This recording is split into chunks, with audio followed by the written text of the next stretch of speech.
All right, so let's get right into this video. 1496.04 megabytes on this update, or about 1.5 gigabytes. So have the space available if you don't already. Now this is One UI, so massive change. If you haven't seen it before, we're already on that version. This is a screenshot. Let's go over to settings here and show you that 1.0, not the 1.1, and it does have Android version 9. Now this is based on Google's Android 9, and it's a skin on top of that, which is the One UI. First thing you're gonna notice right away with your Galaxy S8 is the icons are extremely different looking. So it's not going to be everybody's cup of tea. I personally don't have a problem with them, but a lot of people do have a problem with them. They think they look ugly or they just don't look good anymore. And the older ones might look better to some people. But at the same time, I think they're looking a little more iPhone-like, to be quite honest with you, with Samsung's own take on it. Let's go ahead and hit this and go to themes. And when in themes, you can see icons right there. There's many icons available. You don't have to keep the ones that come on the phone itself. So don't feel like you're stuck with these icons if you get this update on the S8. Another thing to mention about those icons is that they are a little bit bigger than before. So they just look bigger when you put it in the 4x5 aspect or the 4x5 grid. So if we go over here, go to 4x5, they just look bigger than before. So that's a good thing if you had trouble seeing your phone. I don't know if you did, but if you did, it's not a problem that they're bigger. It's easier to see. So the big deal with the One UI is it's about one-handed use. So if you pull down the quick notifications tray,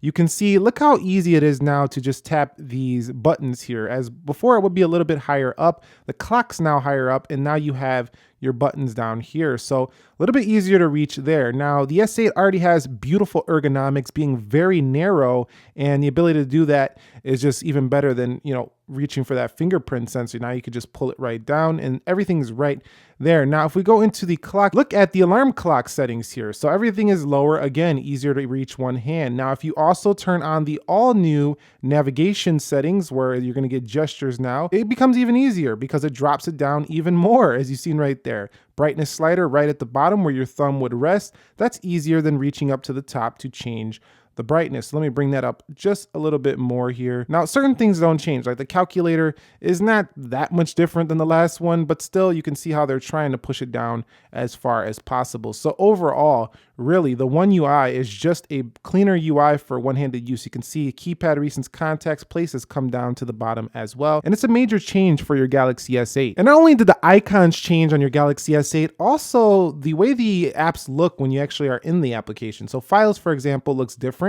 Things are brought down again, a little bit cleaner aesthetic there. Now, if we go into the internet, if you click right here, the internet was also updated. So the entire Samsung experience across the board, let's go into calendar, just looks different than before. The calendar is a little bit different as well. Going to calculator, a little bit different looking as well. So all those Samsung applications that you're used to using on a day-to-day just have an update, and they're just cleaner looking than in the past. So you're going to notice that as well on the One UI for your S8. So discussing the navigation of the S8 a little bit closer here. If I go into navigation bar settings, you're going to see that I have the ability to turn on gesture hints as well. So they have these little buttons down here. If you're getting new to gestures, you need to know where they're at. You can leave those on while you are learning how to use it. I already have them off, and I typically like to have the multitasking on the right because it's just kind of natural to have it there if you're a righty.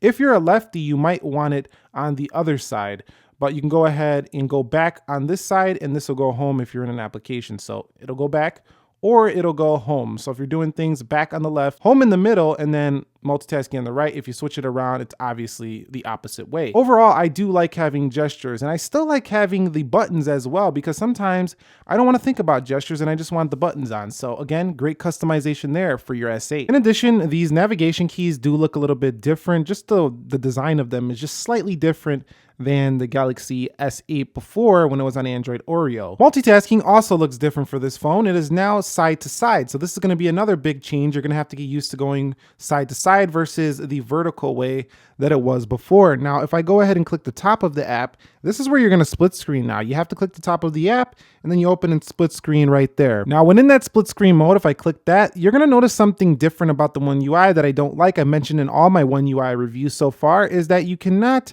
go ahead and flip things around anymore like you could in Android Oreo just by clicking in the middle. Now you're going to have to close the app and open up a new app pair on this phone.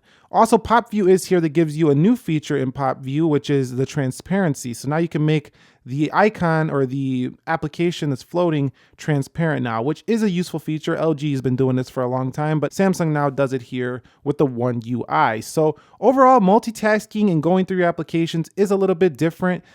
It could be simple for some, but for me, it's a little bit too simplistic. I want to see them put back the, ability to move the application up and down when I am doing split screen multitasking. Now, the wallpapers are not different. You get all the same wallpapers you had from the original launch date of your Galaxy S8. So if you did like those, they're there.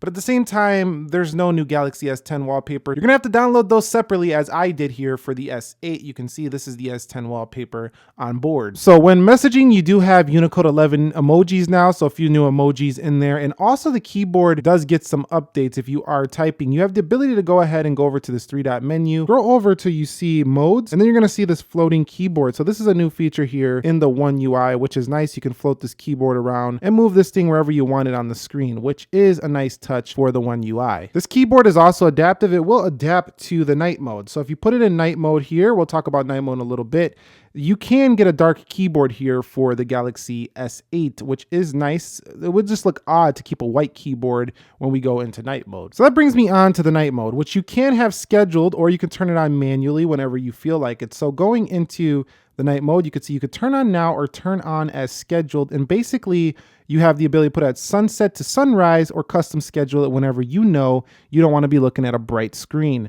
And the night mode really is just system wide. So it's fantastic for your S8. You no longer have to download a theme that, maybe take some battery out of your phone or just doesn't look properly everywhere you want it to. Now it's a lot cleaner to just use the Samsung version of the night mode. So everything gets darkened, and that's great for nighttime. It's actually very easy on your eyes, and I think most of you are just absolutely going to love this feature if you decide to update this to One UI. So device maintenance gets a change. It's now called device care, maybe a little simpler to understand. Also, if we go over to our tasks edge or the edge panels, we don't have device maintenance anymore. You remember that little button where you could hit fix now? That's not here anymore on the Galaxy S8. So you just have to do it through settings now in the device care. So they did remove a few things in this One UI update, and this was one of them. So Bixby Home is now off to the left, and it gives you a little bit of an update in line with One UI. You could see the little bubbles, everything is right there. So Bixby gets a few changes there. Also, when you hold down this button, it looks a little bit different. It's a little bit more updated, just looks more in line with the Galaxy S10's Bixby version. You have an all new lift to wake feature as well here in your S8. If you turn that on, and if you have this phone in a pocket or on a table, you just pick it up